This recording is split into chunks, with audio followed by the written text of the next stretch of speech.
Thank you very much, everyone, for being here today. As I said, my name is Luis Torres from the School of Business, and the talk today is going to title is Researching Design Through Design as Research. Given the time constraints, I'm going to briefly discuss what my PhD project is about. That's on the on the top half of the slide. And then how this research project shapes my development, my personal development. That's going to be on the top of the bottom slide of the slide. So to start with, the problem context. My research revolves around two main topics, basically. It's about enterprise application design methods on one hand, and then on design or on low-code technologies. So basically, if we break down the first chunk, if we will, enterprise applications are basically business applications that are used in organizations to run business processes. Think, for example, a shipping monitor to be able to ship, materials to customers, for example. Then the design practices, which are the methods that are used by the development team, which includes designers, project managers, and designers, developers, to be able to develop those applications. Okay, those are the design practices part of things. And then the low-code technologies, which are the low-code, powerful framework applications that allow to develop applications at scale. Basically uses reusable UI components so that basically user interface code is automatically created for you. So, you basically create applications faster. So, no surprisingly, organizations nowadays have a lot of interest in using these low-code technologies. Okay, basically, that has a problem.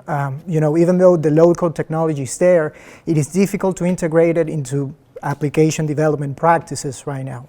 Mainly because you have alignment between designers and developers that are often a problem in this case of development context. So, you need to look into ways to basically enforce methods that are that will allow to basically help in that regard. And when you lose this alignment between designer and developer, then that's when you have conversion problems. Basically, conversion problems is you will have designs that are handed to the development teams and that are not possible to be developed because, again, technical constraints with the development framework. So it is this context, again, that basically motivates this research. And my research question, which is how we can efficiently design low-code enterprise applications in this context. Okay. So, again, to be able to answer this question, I have used a DSR approach, which is a design science research paradigm, which is used in the information systems field, but it's used also in other domains in business, accounting, also in education, and other fields as well. It is a pragmatic interventionist approach to be able to build and evaluate artifacts that will help solve a problem. Okay, so again, the design science research paradigm allows to basically understand the world in terms of the understanding that comes from the building and evaluating artifacts in the real world. So again, this paradigm is the one used in my project. We went into the organization that I work for to be able to build a design method that will address this kind of problems. And basically, the design method was developed in this circumstance based on observations from the field.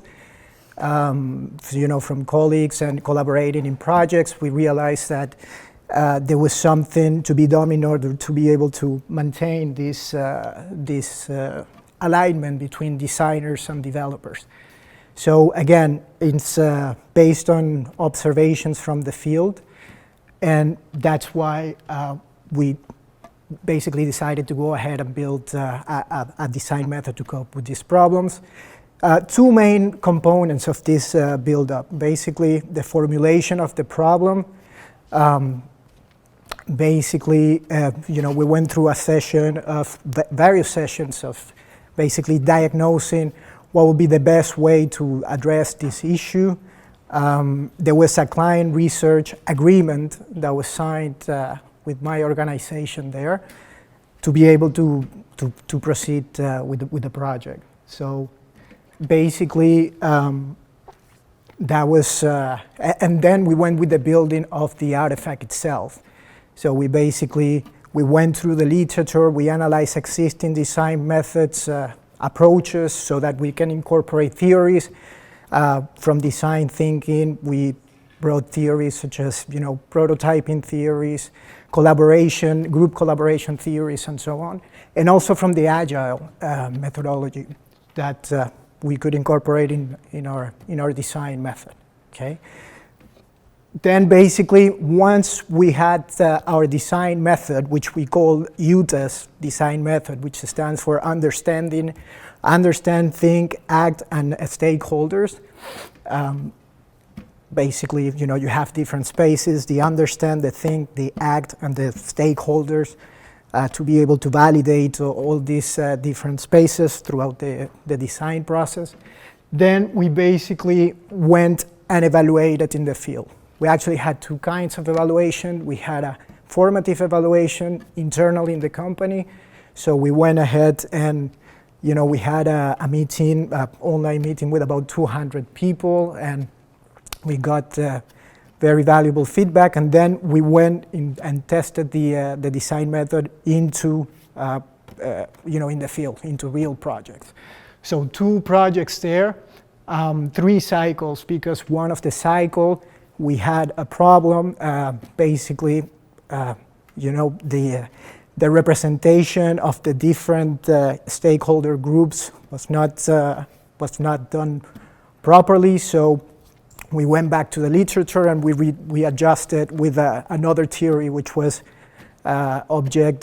boundary object theory. So that in order to ensure that we basically organized and we had the right representation of all stakeholders on the design artifacts. So again, key contributions there for the theory and practice. Very quickly for the academic development, the design science research, it allows me to continue to learn a lot about the knowledge base of DSR, allows me to continue enhancing my research skills, collaboration opportunities and networking opportunities, of course, and stimulate as well my intellectual curiosity, trying to get better the project, the design method. And then finally, able to apply results from the research into practice, which is very fantastic. And then applied problem-solving mindset to problems at work and in life based on the prescriptions of design science research theory. And as well, of course, improve project management skills, time management skills, and finally strengthen grit and perseverance. Like many previous speakers have already talked about, it's not easy to the PhD journey there. So that's more or less my research project so far. Round of applause, please, Luis. Thank you.